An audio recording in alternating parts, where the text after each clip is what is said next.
Welcome into Arsenal Report. Rodrigo, the big transfer move potentially of the summer for Arsenal. It looks like we're going to have to wait a little bit longer on this one. The interest is there, but a big Club World Cup for Real Madrid and Rodrigo, and I really could depict and decide what his future looks like. If he is not utilized in this Club World Cup the way he wants to be, he's going to force his way out. And that's where Arsenal are going to be there. The interest is there. They're making the moves. But at a certain point, it'll just be up to the player. If the player feels they're not being used or getting the opportunity that they want, they'll push that move to Arsenal. And we are at the top of the list for Rodrigo. And I don't think the price tag will be crazy. That news of Florian Wirtz going for 150 million euros coming in today, I think Rodrigo would be about half that. And this is the kind of game changer that Arsenal have been looking for a very long time. So it's a weird one where we're all going to be rooting against Rodrigo at the Club World Cup, hoping Real Madrid does not give him the chance. But also, Real Madrid's newest signing, the young Argentinian, is not making the move ahead of the Club World Cup. He's actually going to represent River Plate at the Club World Cup and then move to Real Madrid. So it's a bit of an odd situation all around. We won't get a good sense of it. It doesn't seem like Arda Güler is going to necessarily be a part of the Club World Cup. So Rodrigo should be in the starting 11. If he's not in the starting 11 at the Club World Cup, then it's a good news for Arsenal fans. That means Rodrigo has a foot out the door. If he's their main man, it's a whole nother story. We'll have to see how it goes, but there's no doubt the interest is there. We're pushing for the move, and hopefully that'll be over the line sometime in early July. We've got a big update on Benjamin Cesco here in the last hour or so, that he is very much interested in moving to Arsenal. There obviously have been those big Saudi offers coming into Leipzig, and Leipzig is very interested in taking them.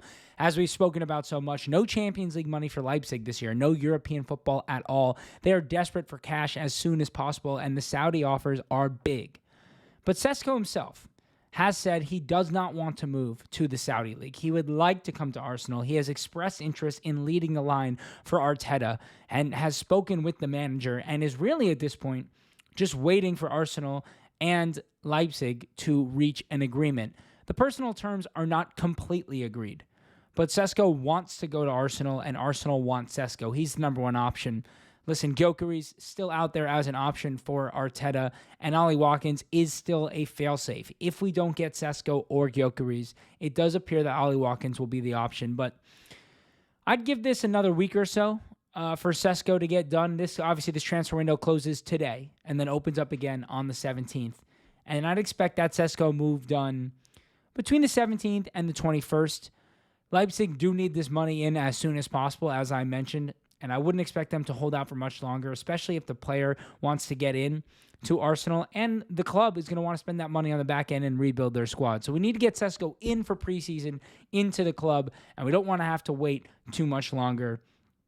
Finally, Bradley Barka, we've all been linking him as fans, but Bild, the strong German magazine that is usually pretty accurate, has linked Arsenal with Bradley Barka, mentioning that Nico Williams was a top target who no longer seems to be up there. Rodrigo, obviously kind of that far reach, but Barka, a player who himself is going to most likely want to leave the club, is somebody on the radar of Arsenal for the summer. And to me, if we can't get this Rodrigo deal done, Barka is the perfect, cheaper option, lower wages, and completely could change the way that we play. He is just such an unbelievable transitional player, so good at running off the back of defenders, so good at finishing with both sides, has the versatility to play off the right or the left, stronger off the left. It's a little bit of a different profile, right? Because when we're looking at Rodrigo, we're looking at more of a left-wing second striker type of player.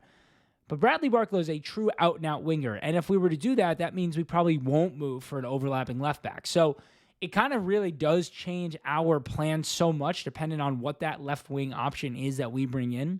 And to me, Barka is my number two option. I think the Nico Williams thing has kind of died off with him asking for triple the wages he's making now and such a massive release clause.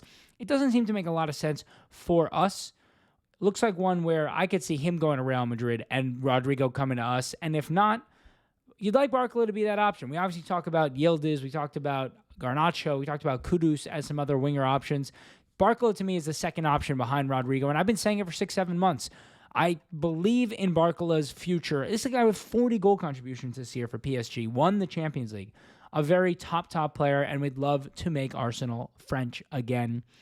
And finally, a bit of a surprising link from Mark Ghee to Arsenal. It's a player Arsenal have liked a lot over the last 4 or 5 years, even before he went to Crystal Palace, one that Arsenal were interested in after his strong loan move to Swansea ahead of his big permanent move to Crystal Palace. But it does seem like Arsenal are desperate to bring in a center back who can rotate with Saliba and Gabriel next year so that the two of them don't have to play so many matches. And it's not that Kivior isn't good, but he's not of that top level. Obviously, we looked at Dean Huijsen, who's moving to Real Madrid.